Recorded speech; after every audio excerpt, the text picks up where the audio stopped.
Okay, I'm Dana K. White, and I'm doing another video. I'm the author of Decluttering at the Speed of Life and How to Manage Your Home Without Losing Your Mind. I also have a podcast called A Slob Comes Clean. There's like getting close to 300 episodes, so you can go listen to me talk for like a lot of hours. Anyway, so I want to talk about this thing, this phenomenon that happens for people like me. I call this slob vision. Please don't be offended. I call it that because that's what I call it for me.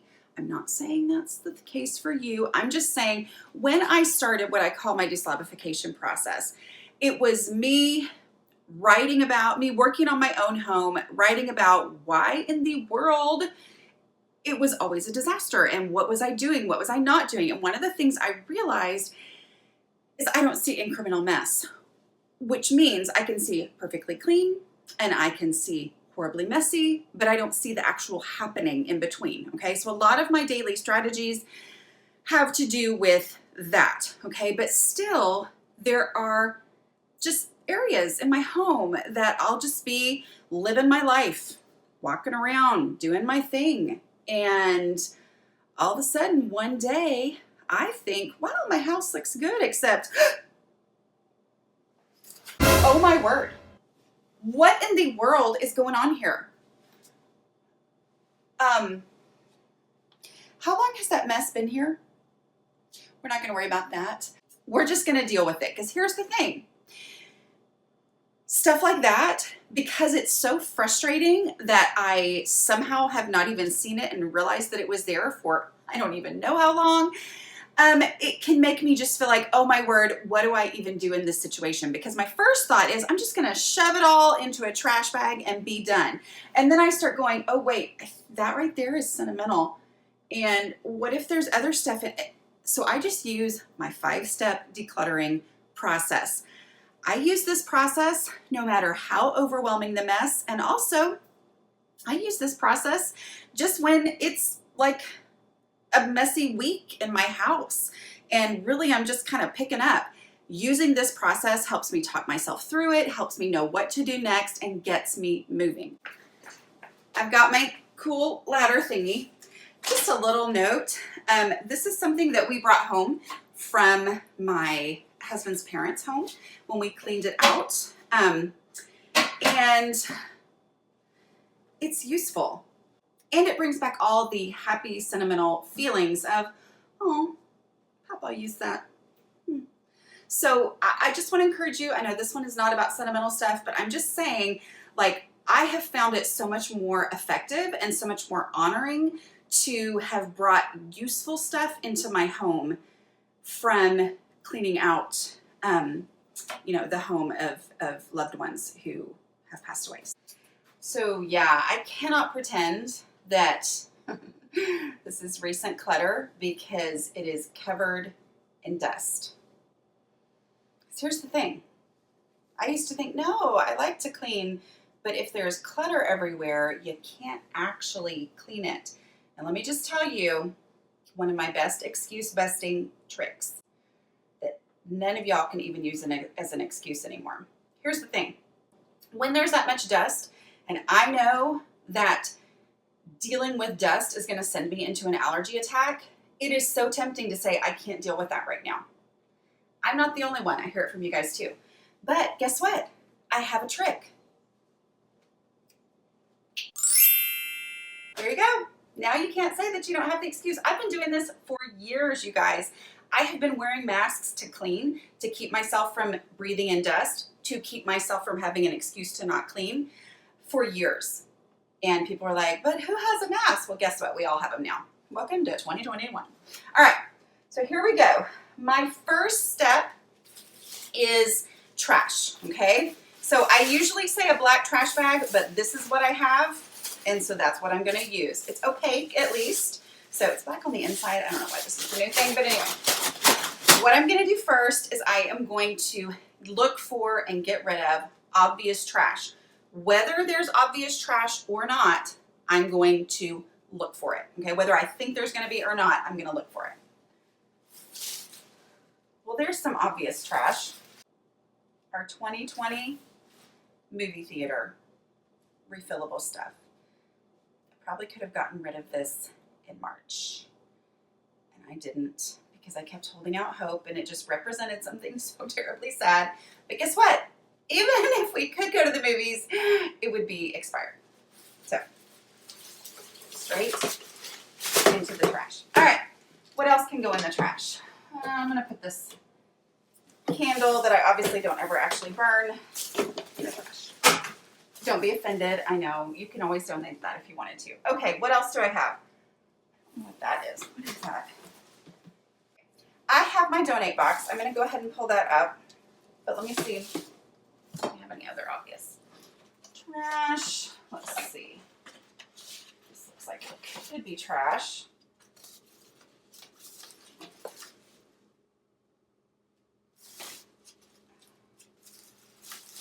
It's trash. I have okay, so let's talk about birthday cards real quick. I know it's tempting to keep all of them. This one, the humor of it was that it played a song. It doesn't play a song anymore. And I have, my birthday was just recently. Thank you. And so I have more recent ones from the same people. So yes, I will keep the most recent one from people who I want to make sure I have a card from them, you know, in case something were to happen. Okay, let's see. What else do I have that's trash in here? A magazine.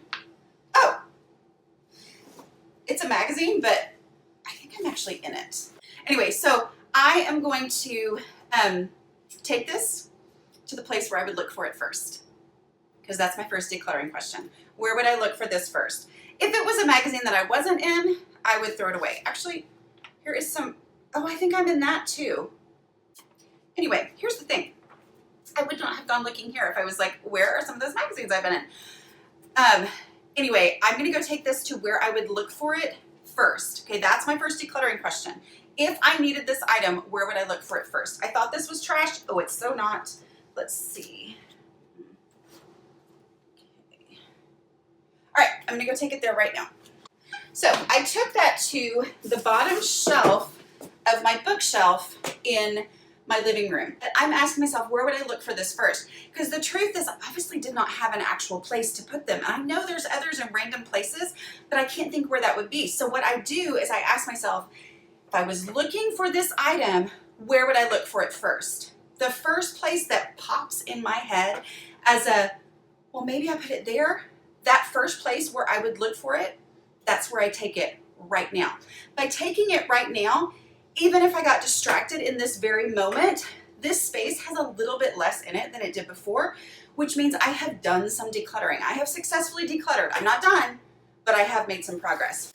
Again, remember, as I always say, if you have an accessible recycling routine, use that, okay? But I am here for the completely overwhelmed people, and I don't want your desire to do the very best thing with every little thing to be the thing that stops you. Because our goal here is to get our houses under control so that then you can do the very best thing, okay? Because you won't have huge amounts of stuff to do it with. All right, let's see. Any more trash? Now I am going to look for anything that's just out of place, okay? I am really not seeing anything, but I might run into easy stuff at some point, okay? All right, next, I'm gonna go with my third step in the decluttering process is donations, which means anything that just obviously needs to go. I don't have to ask myself decluttering questions. I'm just gonna stick it in the donate box. I have my donatable donate box, okay? Donatable so I never have to go back through it again. I am going to make a decision here that a lot of this, these things right here, are donatable. Because, I mean, come on, they're covered in dust up here. So I'm just making that decision. I obviously don't love them that much. All right, so these are does. Aww, I did love that, but I didn't remember at Christmas how much I loved it. Okay. Okay. That. And that's sweet. Who gave me that, I wonder? Oh my goodness. Ah! The reality is if I was going to put it where I would look for it, that would mean going into the attic and putting it with Christmas decorations. I'm not willing to do that. So someone needs to enjoy it. Okay. All right, I'm going to go put this in my daughter's room. All right, I am down to this, which I'm pretty sure was put up here as a display, and then other stuff joined it.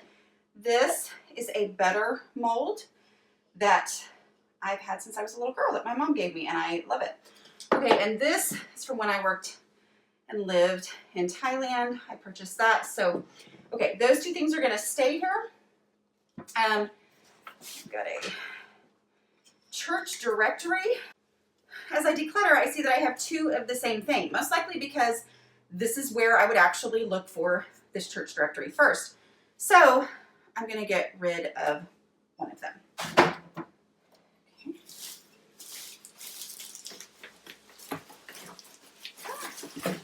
Okay, it is better just from that. And then I find random stuff. This right here is something broken. Photo calendars from back when my kids used to be cute. Oh, sorry, cameraman. But this, technically I would probably look for it here first, except that the only reason I'm keeping them is as photos. So I'm gonna go put them with my photos, because if I'm looking for photos, I would go to the photo cabinet, as opposed to I'm looking for photos and then have to work through, wait a minute, we had those calendars with all those big photos. Where is that? Okay, so I'm just gonna go put them in the photo place because that's the only reason I would look for them. It already looks so much better when I come in. That's the thing about slob vision. There might be a space that I haven't even noticed is messy.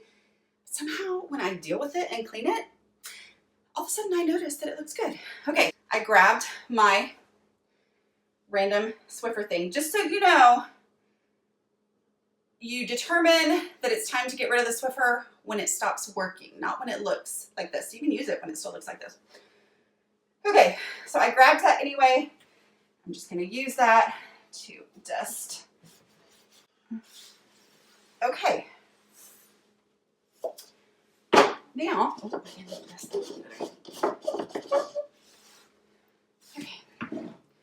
All right, now I have barely anything up there. I do have my church directory, which this is where I would look for it first, and then I have the two little display things. I'm not a decorator.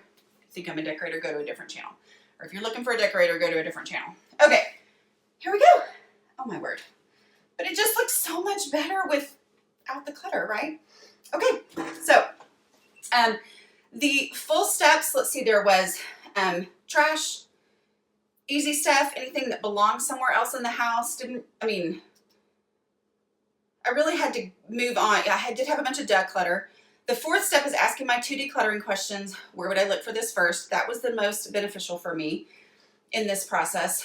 And if I can't answer that, then I ask my second decluttering question, which is, if I needed this item, would it ever occur to me that I already had one? Which usually the answer is no, and I stick it in my donate box.